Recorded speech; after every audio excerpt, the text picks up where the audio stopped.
자, 그럼 디테일하게 네 곳의 신도시에 대해서 그냥 간단하게 살펴볼게. 남양주의 왕숙 신도시를 발표했거든. 가장 규모가 커. 그런데 남양주에는 다산 신도시라고 기존의 신도시가 있어. 그 다산 신도시 바로 옆에다가 1지구, 2지구 해가지고 이번에 3기 신도시를 짓는 거야. 그 사실상 그냥 신도시가 기존의 신도시가 커지는 뭐 이런 느낌을 받을 수도 있는 거야. 이렇게 이해하는 게 맞을 거야. 자, 여기가 다산 신도시인데 다산 신도시는 기본적으로 높은 청약 경쟁률을 기록했어. 거의 뭐 수십 대 1을 기록하고 뭐 프리미엄도 수천만 원, 억대의 프리미엄이 붙어서 인기를 누렸던 지역이지. 그런 인기를 감안해 볼 때 그 바로 붙어 있는 요 왕숙지구 1지구, 2지구의 인기도 상당할 것이다. 다산 신도시 바로 옆에는 별내 지구 또는 별내 신도시라고 불리는 곳이 있는데 이미 입주해서 요 일대에서 생활 환경이 좋기로 주거 만족도가 높기로 유명한 곳이지. 결국에 사실상 별내, 다산, 왕숙 합쳐서 기존에 검증받은 지역에 신도시가 들어서게 되는 거야.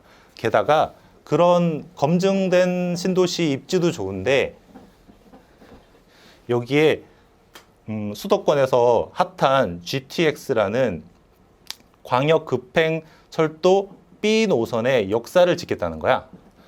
GTX 들어선다 하면 집값이 푹푹 뛰는 게 현실인데 이 GTX B 노선의 역사를 요 신도시에다가 짓겠다라고 발표함으로써 요 다산 신도시라던가 별내 지구보다 오히려 입지 여건이 더 좋다 이런 평가를 받기도 되는 거야. 그것뿐만 아니고 요 주변 관련해서 지금 4호선 있잖아. 4호선이 별내까지 연장되고 남양주 진접이라는 곳까지 연장이 되는 추진 중인데 여기 진접선이라고 불러. 진접선의 역사도 그러니까 4호선도 탈 수 있도록 역을 만든다는 거야. 그리고 요렇게 경춘선 춘천까지 가는 이 경춘선의 역사가 BTX B 역사와 환승이 되고 밑으로 중앙선이라고 하잖아. 중앙선도 이렇게 중앙선 역사가 여기 안에 들어서게 되는 거야. 세대 규모도 5만 3천 세대, 1만 3천 세대로 상당히 큰 거지. 자, 그런데 우리는 여기서 체크해야 될 사항들이 있어. 이 왕숙지구가 괜찮고, 이런, BTX B 역사 주변에 자족 기능을 갖는 판교 테크노밸리의 2배 규모의 이런 자족 기능을, 그러니까 기업들 같은 걸 유치하겠다는 거야. 뭐 이런 식으로 굉장히 개발 계획이 좋아. 그런 개발 계획을 위해서 이런 교통망도 확충하고 하는데 이런 부분들의 수혜를 이 단지들만 볼 것이냐? 아니지. 별내와 다산 신도시가 오히려 후속되는 그 수혜를 입을 가능성도 큰 거야. 얘는 앞으로 개발이 되고 입주하려면 시간이 상당히 걸리는데 이런 개발 호재들은 그리고 그 개발하는 동안 여기가 개발된다고 발표되는 순간 여기에 어떤 다른 걸 짓고 뭐 이런 보상 문제 때문에 상당히 규제가 많아. 그렇다면 그 상당 기간 동안 약 10년의 기간 동안 다산 신도시와 별내 신도시의 인프라의 호재들이 계속 반영이 될 가능성이 커. 특히나 별내 신도시 같은 경우는 요 별내선이라고 해서 별내역부터 4호선 연장하는 별내 북부역까지 이 8호선이 연장되는 이런 호재도 노릴 수 있는 거야. 그래서 개인적으로는 왕숙지구는 다산 신도시의 확장이다 이렇게 보고 이 다산 신도시가 확장된다라고 하면 다산 신도시에 오히려 큰 호재가 될 것이다. 이와 함께 다산 신도시와 함께 큰 주거 벨트를 형성하고 있는 기존의 인기 주거지인 별내 신도시의 가치도 상승할 것이다. 이렇게 이해할 수 있겠다. 자, 다음 하남 교산 신도시 보겠는데 얘도 마찬가지야. 개인적으로 정의는 거대한 준 강남권 주거 벨트다. 이렇게 말할 수 있겠어. 자, 여기가 지금 하남 교산지구인데 그 위가 바로 여기 한강이 이렇게 흐르고 있어요. 한강 미사 강변도시, 미사 신도시가 이렇게 있고 여기가 굉장히 인기를 끌고 있지. 그 바로 아래 여기에 들어서는 거야. 근데 여기에 바로 옆이 서울이야. 그리고 인기 많은 위례 신도시가 여기 자리하고 있지. 여기에는 3호선, 5호선 환승되는 오금역에서부터 5호선이 요렇게 3호선이 요렇게 연장이 되는 거야. 그래서 요 신도시 안에 3호선 역이 두 개나 3호선 역이 두 곳이나 설치된대. 기본적으로 미사 신도시의 가치가 상당히 높은 이 환경에서 미사 신도시가 확장되는 거의 준 강남 생활권을 누릴 수 있는 지역에 신도시가 들어선다는 것 자체만으로 가치가 있는 데다가 지하철 연결이 계획돼 있어서 기본적으로 가치가 있다. 이렇게 보겠어. 세대 규모도 32,000세대로 작지 않고 말이야. 자, 이렇게 서울을 기준으로 동쪽에 남양주, 그 다음에 동남쪽에 하남, 이렇게 두 곳을 살펴봤고, 이제는 서쪽에 인천 계양에 신도시를 들어서는 거야. 생활권은 서울, 요쪽 서울의 영등포, 강서, 은평, 마포 이런 데서 이주될 가능성이 많겠지. 자, 위치를 보면 이렇게 서울 외곽순환도로가 이렇게 흘러가고 그 다음에 경인고속도로가 이렇게 교차해. 그러면 경인고속 타고 와서 이렇게 여기서 환승해가지고 여기 계양 IC로 빠지면 바로 들어갈 수 있는 곳이야. 지하철은 인천 지하철 1호선 박천역을 이용할 수 있는데 이곳의 특징은 기본적으로 그 경인고속도로 쭉 타고 가면 청라지구가 있잖아. 이 청라지구의 수요와 사람들이 어디를 선호할 것인가 이런 관전 포인트가 있고, 얘는 기본적으로 박천역을 이용하게 되는데, 박천역은 인천 1호선이잖아. 계양역에서 공항철도를 환승하거나 이래야 되는데, 서울 김포공항 계양철도역도 결국에 서울 김포공항에서 이렇게 다른 노선 5호선이나 9호선이나 공항철도나 이런 것들로 환승해서 서울 전 지역으로 이렇게 퍼져나가게 돼 있어. 그런데 요 계양 신도시의 교통 대책 중에 특징은 뭐냐면, 요 박천역과 공항 신도시역을 오가는 약간 셔틀버스 같은 신개념의 그 BTR인가? BRT라는 거를, 요 초록색 노선 보이죠? 요렇게 해서 노선을 개발해가지고 상설적으로 운영한다는 거야. 그래서 1호선 내려서 이렇게 가고 하는 거지.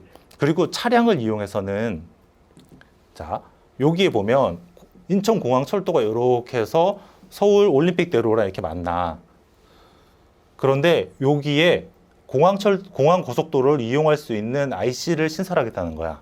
서울에서 갈 때 이렇게 경의고속도로를 타고 와서 진입할 수도 있고, 올림픽대로를 타고 와서 공항고속도로를 타고 이렇게 돌을 수도 있도록 해놓는 거지. 접근성이 굉장히 좋다. 이렇게 평가할 수 있는 거야. 지금 요 서부 인천에서 인기 있는 청라지구의 경우에도 똑같이 이렇게 와서 이쪽에서 청라 IC에서 이렇게 빠져야 되는데, 거기에 비해서 오히려 더 가까운 거지. 그래서 인천에서 계양 신도시도 입지가 좋다. 그렇게 평가할 수 있겠어. 하지만 세대수는 17,000세대로 그렇게 크지는 않구나. 이렇게 보면 되겠다. 자, 마지막으로 과천 신도시인데, 과천 신도시는 솔직히 이런저런 분석이 필요 없을 것 같아.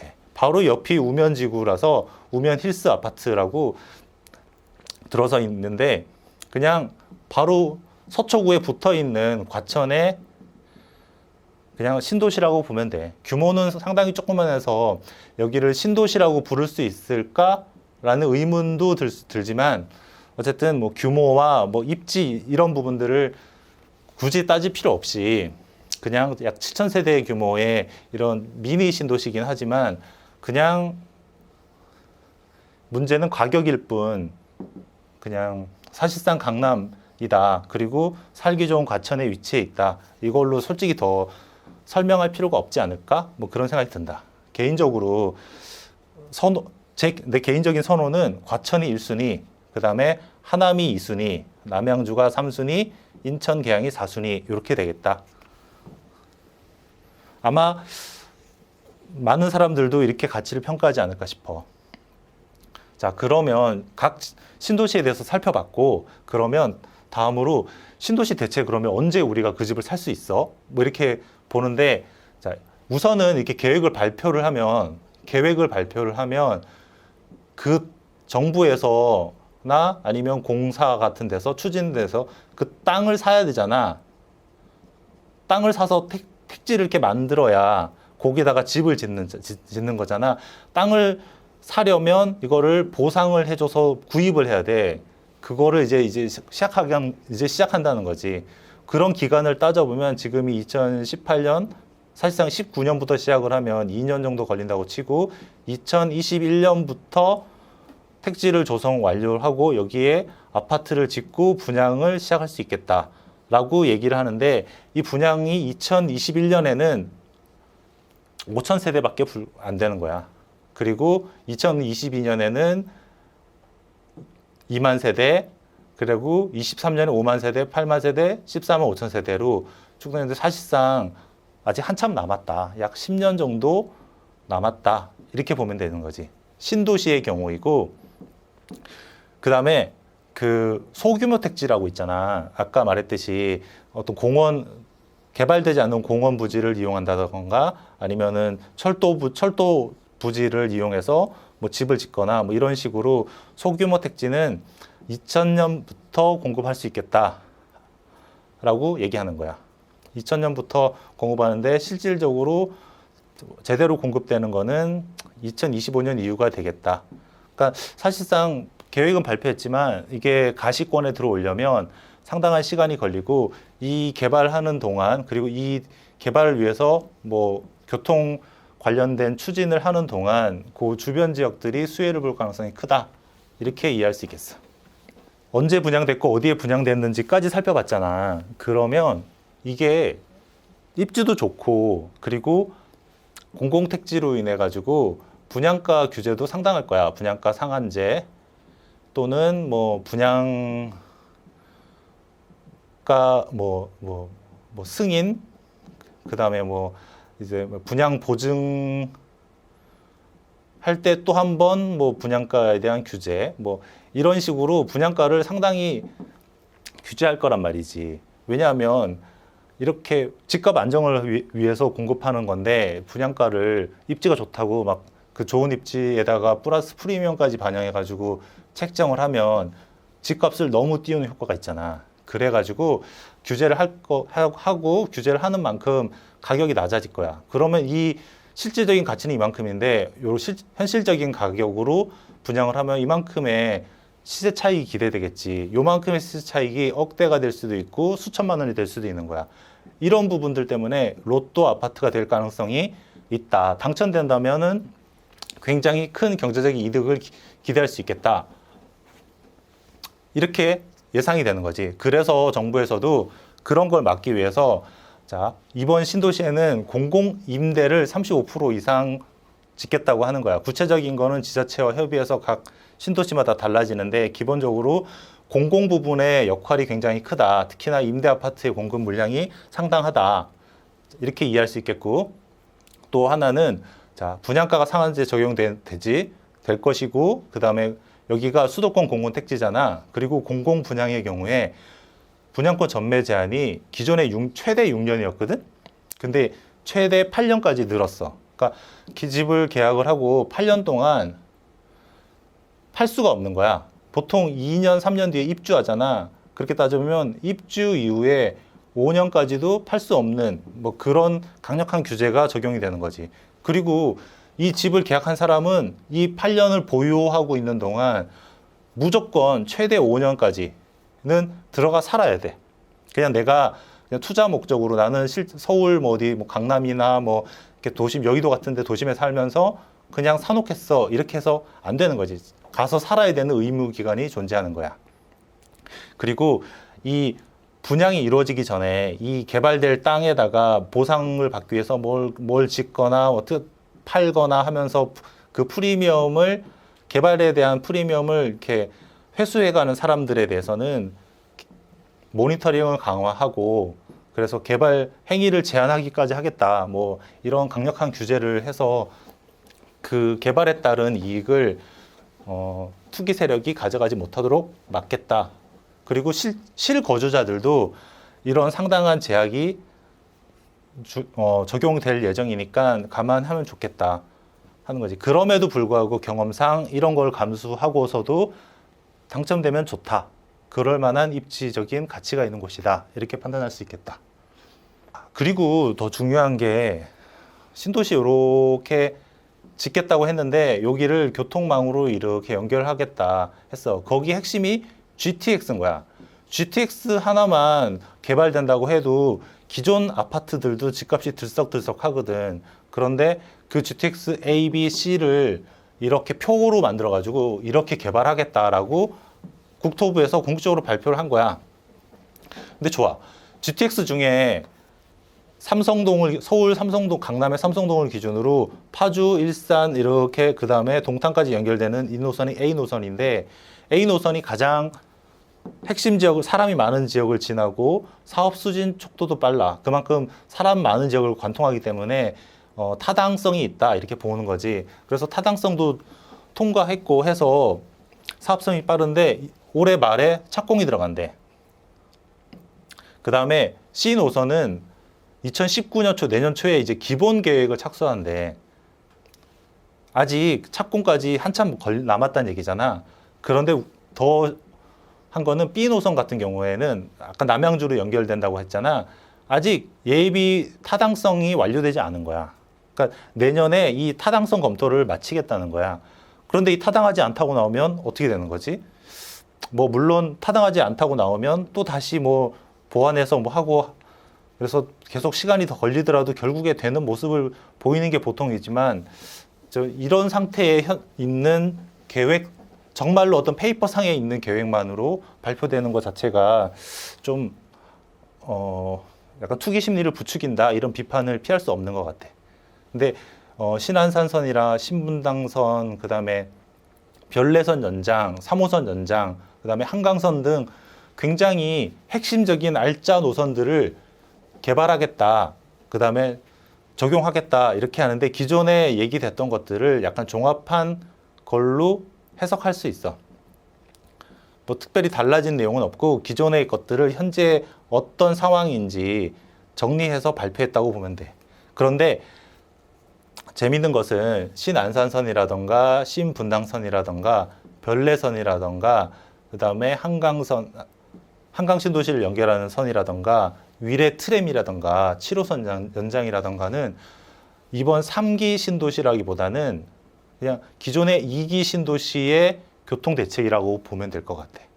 다 2기 신도시들 지역에 김포라던가 양주라던가 위례라던가 이런 광교라던가 이런 2기 신도시의 교통을 보다 획기적으로 개선하는 그런 효과가 있기 때문이지. 그래서 이런 교통대책 자체는 신도시 자체는 신도시와 그 주변 지역의 어떤 영향력에 대해서 영향을 얘기를 했다면 이번 대책 발표 중에 상당히 의미 있는 것 중에 하나가 이런 교통대책인데 이 교통대책에 의해서 3기 신도시뿐만 아니고 기존 2기 신도시, 그 다음에 1기 신도시의 가치가 상승할 수 있는 농거? 뭐 이런 뭐 개발 호재거리를 정부에서 확정해 줬다. 뭐 이렇게 이해해 볼 수 있겠어. 그래서 이 교통 관련 대책도 이번 발표에서 중요하다. 자, 그러면 이번 대책에서 문제는 없나? 아까 말했잖아. 분양 시기가 생각보다 늦어. 2021년부터 2025년까지 이렇게 그냥 그래프로 나타내 봤거든. 2025년에서야 본격화된다는 거야. 그런데 그냥 단순 계산으로 2년 뒤에 입주한다고 해서 그냥 표시를 해봤어. 실질적으로 집이 들어서는 거는 27년이야. 약 10년 뒤에 입주를 한다는 거지. 물론 단순 그냥 2년 단순 계산이지만 2010년 뒤에 입주하는 거는 지금 주택시장의 어떤 이런 상황, 이런 것들을 해결하기에는 너무 먼 시기에 문제가 아닐까. 그리고 불행히도 아니면 뭐 불행인지 어쨌든 그 시기에 주택 가격이 급등하는 시기에 맞으면 이런 부분들이 주택 가격을 브레이크 걸지 못하고 더 이렇게 밀어 올리는 그런 요소가 될 수도 있다. 자, 원래 공급이 늘어나면 가격이 떨어져야 되는데 신도시 아파트들이 가격이 어느 정도 높고 그다음에 이런 교통 같은 게 호재가 있어가지고 기본적으로 프리미엄들이 형성이 돼서 사람들이 선호하게 되면 공급에 의해서 가격을 낮추려고 했던 것들이 오히려 그만큼 가치 있는 집들이 공급이 되면서 오히려 가격이 오르고 주변 집들이 동반 상승하는 그런 현상들도 목격할 수 있었지. 아마 그런 것들이 상황에 따라서 연출될 수도 있겠다. 그것은 이번 정책 발표의 정책적인 목표가 아니다. 그렇게 볼 수 있겠어. 그럼에도 불구하고 개인적으로는 입지 좋지, 그 다음에 교통 대책도 마련돼 있지, 그래가지고 굉장히 신도시로서는 적절하다. 그렇지만 이게 좀 오래 걸리니까 기다리는 것도 좋지만 주변 신도시 확장 개념이다. 아까 말했잖아. 남양주에도 다산 신도시가 좀 커지는 개념이고, 그 다음에 하남에도 미사랑 그 옆에 미사 신도시랑 거의 거대한 주거 벨트를 형성하는 거고, 과천도 그 옆에 뭐 약간 우면지구나 이런 것들이 사실상 확장되는 느낌이라서 이렇게 굳이 규제가 많은 이 신도시를 기다리기보다는 그냥 주변 지역에 들어가서 생활하면서 가치를 누리는 것도 나쁘지 않겠다. 이번 대책을 보면서 이런 생각을 해봤어. 자, 이상으로 이번 3기 신도시의 의미와 그 다음에 3기 신도시가 어떻게 형성이 돼 있고 그 다음에 어떤 문제가 있고 그리고 이 3기 신도시 발표를 보면서 우리는 어떻게 대처하면 좋을까 한번 정리해 봤어. 자, 이상으로 3기 신도시 브리핑 마칠게. 안녕.